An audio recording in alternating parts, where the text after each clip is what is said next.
जय श्री राधे दोस्तों, केपी की वाणी चैनल में आपका स्वागत है। माता रानी का आशीर्वाद पाने हेतु कमेंट में जय माता दी अवश्य लिखे।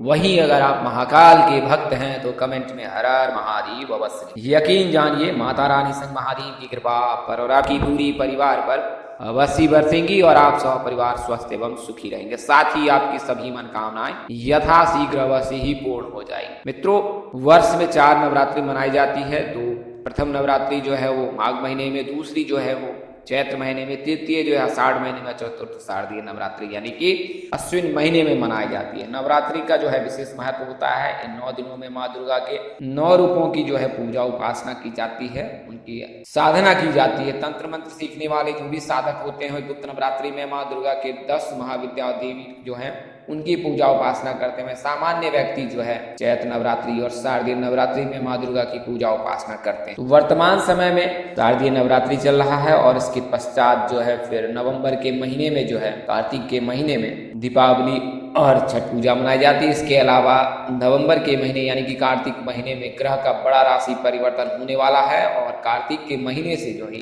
विवाह मुहूर्त का शंखनाद होगा यानी कि लग्न जो है वो शुरू होगा। तो उस दौरान जो है कई जातकों के सगाई शादी होने के प्रबल योग बनेंगे। वर्तमान समय में चतुर्मास के चलते जो विवाह कार्यक्रम बंद हैं और 4 महीने के पश्चात जब भगवान विष्णु जी, जगत के पालनहार भगवान विष्णु जी उठेंगे तो उसके पश्चात जो है विवाह कार्यक्रम किए जाएंगे। वर्तमान समय में भगवान विष्णु जो है क्षीर सागर में विश्राम कर रहे हैं और देव उठनी एकादशी की तिथि पर जो है वो जागृत होते हैं और उसके पश्चात शुभ कार्य किए जाते हैं। तो तब तक जो है उत्तर भारत में सभी जगहों पर जो है इसकी मान्यता है कि शुभ कार्य नहीं किए जाते। दक्षिण भारत में भी ये मान्यता है। हालांकि कई ऐसे राज्य हैं जहां पर नवरात्रि के दिनों में शुभ कार्य किए जाते हैं किंतु उसके पश्चात नहीं किए जाते। खासकर विवाह, सगाई, ये सभी कार्यक्रम नवरात्रि में किए जाते हैं। तो नवरात्रि का विशेष महत्व होता है क्योंकि इन 9 दिनों में जगत जननी आदि शक्ति माँ धरती पर विराजमान होती है, माँ धरती पर आती है और इसलिए वातावरण में भक्ति का संचार होता है, नवजीवन का संचार होता है। वातावरण में प्रकृति जो है माँ के स्वागत में उपस्थित रहती है और समस्त जीव जंतु जो है माँ के धरती पर आगमन होने से बेहद प्रसन्न होते हैं और सभी प्रकार के रोग, व्याधि, सुख, दुख सब माँ के शरण चरण में रहने से दूर हो जाते हैं। तो आप माँ के शरण चरण में रहिए, यकीन जानिए उनकी कृपा आप पर अवश्य बरसेगी। दोस्तों, आज के वीडियो में आपको शनि के मार्गी होने से जिन 8 राशि के जातकों के सगाई के योग बनेंगे नवंबर के महीने में उसकी जानकारी दूंगा और इसके बारे में विस्तार से बताऊंगा। तो आइए इसके बारे में विस्तार से जान लेते हैं। उससे पहले मैं आपको बता दूं कि अगर आपकी शादी में अड़चने आ रही है, शादी तय होने के बाद टूट जा रही है, शादी में किसी न किसी वजह से व्यवधान आ रहा है, आप परेशान है, आपके घर वाले परेशान है, आपके माता पिता परेशान है, आपके रिश्तेदार परेशान है और बात नहीं बन पा रही है, आपने कई प्रकार के ज्योतिष से सलाह ली, इसके बावजूद भी कोई समस्या का हल नहीं निकल पाया है, तो ऐसा क्यों होता है? वैसे सभी प्रकार के ज्योतिष हैं जिन्होंने आपकी कुंडली का विश्लेषण किया होगा, उन्होंने सत्य ही जानकारी दी होगी। हालांकि उसमें विश्लेषण में कोई कमी रह जाती है तो फिर वह सही भविष्यवाणी नहीं कर पाते हैं।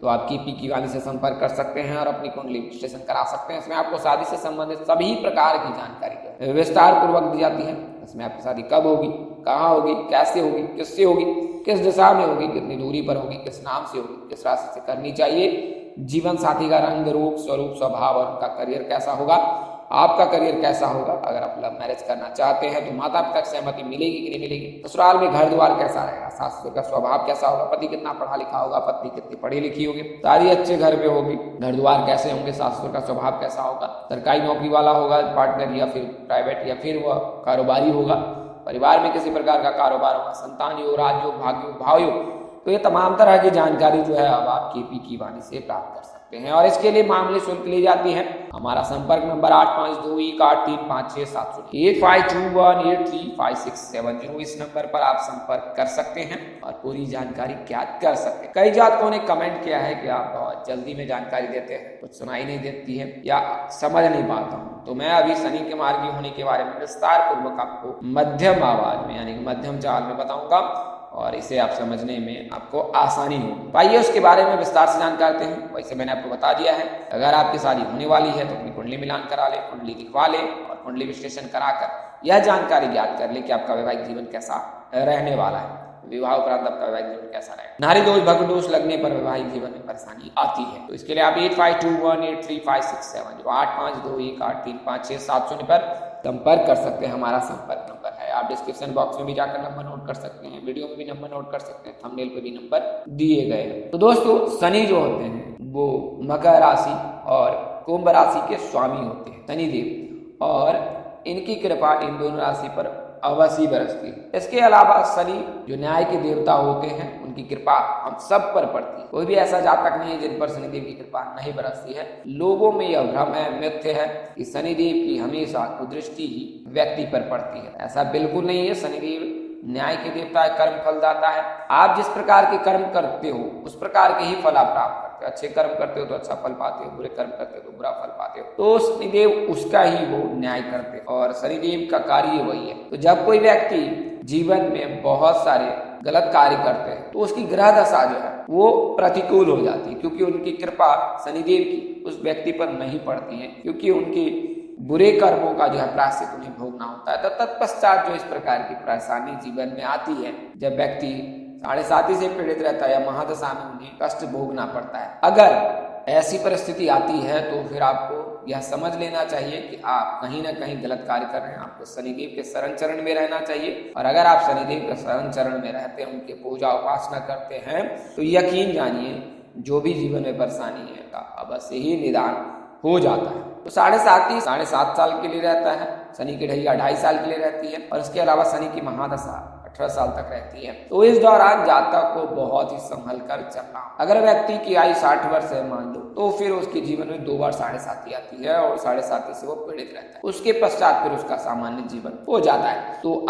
अगर आप यह ज्ञात कर लेते हैं आपके कर्म कैसे हैं, तो फिर आपको जीवन में परेशानी नहीं होती। कभी कभी 7.5 में व्यक्ति धनवान भी बन जाता है, क्योंकि अच्छे कर्म करने के चलते शनिदेव की कृपा उन पर अवश्य बरसती। तो शनिदेव न्याय के देवता है, सूर्य के साथ इनकी नहीं बनती है, लेकिन जातकों के लिए सुफल ही देते हैं। तो अगर 7.5 से आप पीड़ित हैं, जैसे कुंभ राशि, मकर राशि, मीन राशि, तो आपको अच्छे कर्म करने चाहिए, भगवान के स्मरण करना चाहिए, देवों के लिए महादेव के शरण चरण में रहिए, उनका स्मरण कीजिए, आपको अवश्य लाभ प्राप्त। तो शनिदेव वर्तमान समय में जो है कुंभ राशि में विराजमान है। इसके लिए कुंभ राशि के जातक, मीन राशि के जातक और मकर राशि के जातक जो है 7.5 से पीड़ित है। शनिदेव जिस भाव में रहते हैं, जिस घर में रहते हैं, उस राशि के जातक जो है पीड़ित हो जाते हैं। उसकी अगली राशि जो है वो भी पीड़ित है, उसकी पिछली राशि वो भी पीड़ित। तो वर्तमान समय में कुंभ राशि में शनि 7.5 चल रही है, शनिदेव विराजमान है और वक्री चाल चल रही है। वक्री चाल उन्होंने 17 जून को प्रारंभ किया था और अभी तक अनवरत जारी है, और 4 नवंबर तक वक्री चाल ही चलेगी, और उसके बाद शनिदेव मार्गी हो जाएंगे। शनिदेव जब मार्गी होंगे, कई राशि के जातकों के भाग्य के दरवाजे खुलेंगे, खासकर मकर राशि, कुंभ राशि के जातकों के लिए भी सुख फल अवश्य प्राप्त होगा। तो इसी आधार पर मैं आपको विस्तार से बताता हूँ कि कैसे 8 राशि के जातकों के सगाई की योग बन रहे हैं। उससे पहले मैं आपको बता दूं कि 30 अक्टूबर को राहु और केतु जो है राशि परिवर्तन कर देंगे। राहु मेष राशि से निकलकर मीन राशि में आ जाएंगे, केतु तुला राशि से निकलकर कन्या राशि में आ जाएंगे, और 3 नवंबर को जो है शुक्र कन्या राशि में गोचर कर जाएंगे। 17 नवंबर को जो है सूर्य वृश्चिक राशि में गोचर कर जाएंगे, और चंद्रमा 2.25 दिनों पर राशि परिवर्तन करते हैं। आने वाले नवंबर के महीने में जो है बुध भी राशि परिवर्तन कर जो है वृश्चिक राशि में। तो कुल मिलाकर ग्रहों का राशि परिवर्तन इस प्रकार रहेगा। इसके अलावा जो नवंबर के महीने में हो 24 तारीख, 25 तारीख, 26 तारीख, 28 तारीख, 29 तारीख, तो 5 दिन जो है विवाह मुहूर्त है, और ये विवाह मुहूर्त 5 घंटे से 4 घंटे से अधिक का है। इसके अलावा भी अन्य दिन में भी विवाह मुहूर्त है।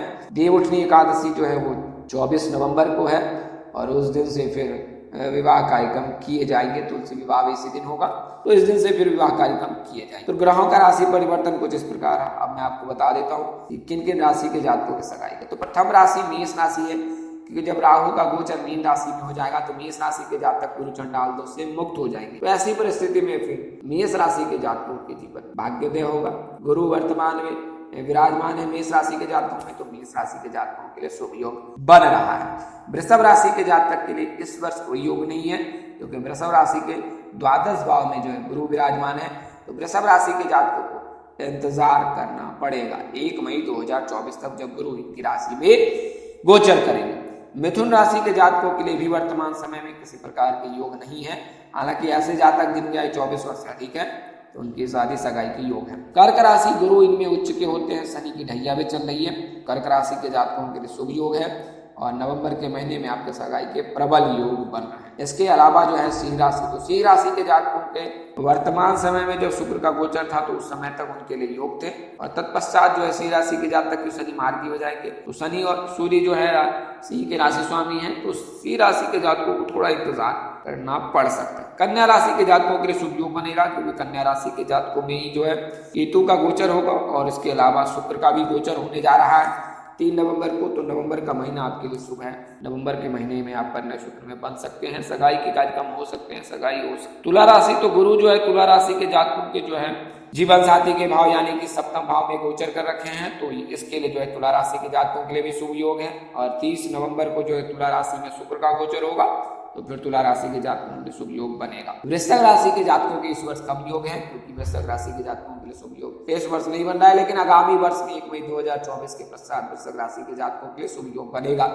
वर्तमान वर्ष में आप जो है 24 नवंबर के पश्चात अगर लड़की है तो गुरुवार का व्रत अवश्य करें, साथ ही आप महादेव की पूजा उपासना करें। धनु राशि के जातकों के लिए इस वर्ष विवाह के प्रबल योग है, क्योंकि साढ़े साथी से इन्हें मुक्ति मिल गई है। इसके अलावा जो गुरु इनके राशि स्वामी होते हैं और आराध्य जो है भगवान श्री विष्णु जी होते हैं, तो इस वर्ष धनु राशि के जातकों पर जो है गुरु की कृपा बरस रही है। इसके अलावा जो है मकर राशि, तो मकर राशि में जो है साढ़े साथी का अंतिम चरण चल रहा है, तो 4 नवंबर के पश्चात मकर राशि के जातकों के लिए शुभ योग बनेगा। पश्चिम दिशा से रिश्ते आने के प्रबल योग बन रहे हैं। एच नाम के जातक, वाई नाम के जातक, एम नाम के जातक के साथ कन्या सूत्र बनने के योग बन रहे हैं, अगर आप मकर राशि के जातक हैं। कुंभ राशि में ही शनि मार्गी होंगे। वर्तमान समय में शनि कुंभ राशि में ही विराजमान है, तो कुंभ राशि के जातकों के लिए शुभ फल है प्राप्त होगा। और 4 नवंबर के पश्चात नवंबर और 15 दिसंबर तक इनके सगाई कार्यक्रम होने के 100% योग हैं। ऐसे जातक जिनका नाम एस और जी से है, तो उनके विवाह होने के भी योग बन रहे हैं। इसके अलावा मीन राशि, तो मीन राशि में ही राहु का गोचर होगा, तो आगामी 18 महीने मीन राशि के जातकों के लिए शुभ योग रहेगा। इस दौरान आप कन्या सूत्र में बन सकते हैं अगर आप मीन राशि के जातक हैं। तो कुछ इस प्रकार से रहा 8 राशियों के जातकों के सगाई के कार्यक्रम नवंबर में बन रहे हैं, और 4 राशि जिनके लिए अभी इंतजार करना पड़ेगा उसकी भी मैंने आपको जानकारी दी। तो आज के लिए इतना ही, अगले वीडियो में फिर मिलेंगे, तब तक के लिए इजाजत दे। आप जहां रहें मस्त रहे, स्वस्थ रहे, व्यस्त रहे, माता रानी की असीम कृपा आप पर बरसती रहे। परमपिता परमेश्वर आपको सद्बुद्धि सत्मार्ग और आगे बढ़ने की शक्ति दे। नमस्कार, जय श्री राम दोस्तों, जय श्री कृष्णा, जय माता दी, जय वाहिनी।